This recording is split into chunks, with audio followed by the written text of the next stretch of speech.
భారతీయ railway శాఖ Tatkal ticket booking విషయంలో కొత్తగా కొన్ని నియమాలను జారీ చేసింది. ఈ నియమాలు జూలై 1, 2025 నుంచి అమల్లోకి వస్తాయి. మరి ఆ నియమాలేంటో తెలుసుకోబోయే ముందు ఈ వీడియోని లైక్ చేసి మా ఛానల్ని ఫాలో అవ్వండి. మరి నియమాల్లోకి వస్తే తత్కాల్ పథకం యొక్క ప్రయోజనాలను సాధారణ పౌరులు పొందడానికి కొత్త నిబంధనలను అమలు చేయాలని రైల్వే మంత్రిత్వ శాఖ ఈ నెల 10న ఆదేశాలు జారీ చేసింది. పారదర్శకతను పెంచడానికి మరియు మోసపూరిత టికెట్ బుకింగ్స్ను నిలుపుదల చేయడానికి ఈ నిబంధనలు ఎంతగానో ఉపయోగపడతాయి. ఈ నిబంధనలను ఒకసారి చూద్దాం.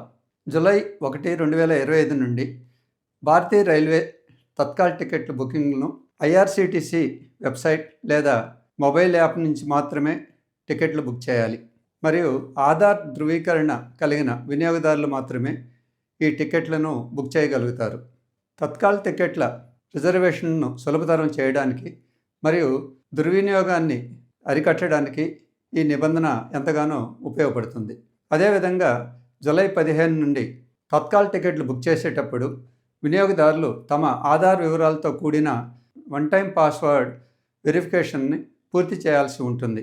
బోట్ ఆధారిత బుకింగ్స్ మరియు గుర్తింపు ఆధారిత మోసాన్ని అరికట్టడానికి ఇది ఎంతగానో ఉపయోగపడుతుంది. అదేవిధంగా రైల్వే ఆథరైజ్డ్ బుకింగ్ ఏజెంట్స్ కోసం కూడా కొన్ని సూచనలను జారీ చేసింది. ఏజెంట్లు మొదటి రోజున తత్కాల్ టికెట్ బుకింగ్ ప్రారంభంలో మొదటి 30 నిమిషాల సమయంలో టికెట్ను బుక్ చేయలేరు. అంటే ఈ రిస్ట్రిక్షన్ ఎయిర్ కండిషన్ క్లాస్కు ఉదయం 10 గంటల నుండి 10 గంటల 30 నిమిషాల వరకు, అదేవిధంగా నాన్ ఎయిర్ కండిషన్డ్ క్లాస్కు 11 గంటల నుండి 11 గంటల 30 నిమిషాల వరకు వర్తిస్తుంది. ఈ నియమాలన్నీ కూడా జూలై 1, 2025 నుంచి అమల్లోకి వస్తాయి. మరి ఈ సమాచారం మరికొంతమందికి చేరేందుకు ఈ రీల్ని మీ మిత్రులకు, బంధువులకు తప్పనిసరిగా షేర్ చేయండి. అంతేకాకుండా మా ఛానల్ని సబ్స్క్రైబ్ చేయటం మర్చిపోవద్దు.